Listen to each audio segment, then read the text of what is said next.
සුබ දවසක් ඔයාලා හැම දිනාටම. මම අද හදන්න යන්නේ වටලප්පක්. අපි බලමු ඒකට අවශ්‍ය කරන ද්‍රව්‍ය මොනවද කියලා.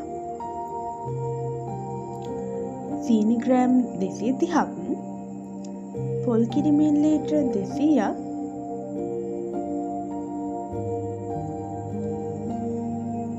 බිත්තර 3ක්.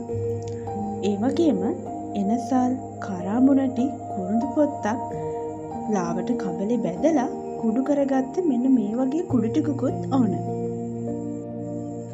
දැන් මම වටලප්පම් එක ලස්සන පාටකට එන්න ඕන නිසා සීනි ටිකක් කැරමල් කරගන්නවා. ඒකට මම සීනි ග්‍රෑම් 30ක් විතර අරගෙන පෑන් එකකට දාලා වතුර පොඩ්ඩක් වගේ දාලා පෑන් එක හිමීට රවුමට කරකවන ගමන් කැරමල් එක අපිට ඕන ගාන පාටට ලස්සනට හදා ගන්න ඕනි. දැන් කැරමල් එක හැදීගෙන එනකොට මම මේකට වතුර කෝප්ප කාලක් විතර එකතු කරනවා.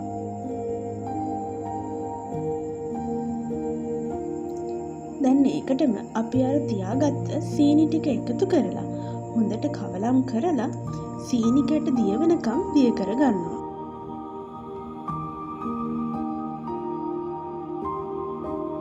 දැන් මම අර කුඩු කරලා අරගත්ත එල්සල්, කරාමුණටි, කුරුඳු කුඩු ටික හිමීට එකතු කරගන්න ඕන මේ මිශ්‍රණයට.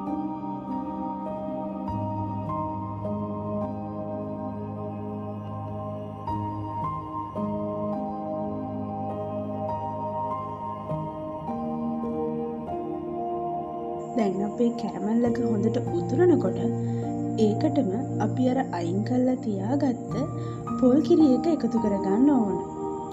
පොල් කිරි එකත් එකතු කරලා හොඳට හැඳිගා ගන්න ඕන ටික වෙලාවක්. පොල් කිරි එකතු කරගත්ත අපේ මිශ්‍රණයට අපි දැන් රස වැඩි කරගන්න වැල්ල ටිකක් එකතු කරගන්න ඕන. ඒ වගේම ඒ මිශ්‍රණයටම අපි අරගත්ත බිත්තර 3 හොඳට මික්ස් කරලා ඒ මිශ්‍රණයටම එකතු කරගන්න ඕන.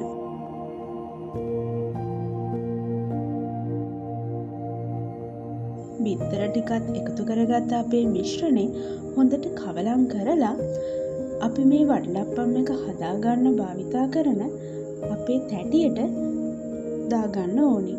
ඊට පස්සේ විනාඩි 45ක් විතර අපි ඒක ස්ටීම් කරගන්න ඕනි. මේ තියෙන්නේ මම විනාඩි 45ක් ස්ටීම් කරලා හදාගත්තු මගේ වටලප්පම් එක. මේක හොඳට නිවුනට පස්සේ පැයක් විතර ෆ්‍රිජ් එකට දාලා ගන්න.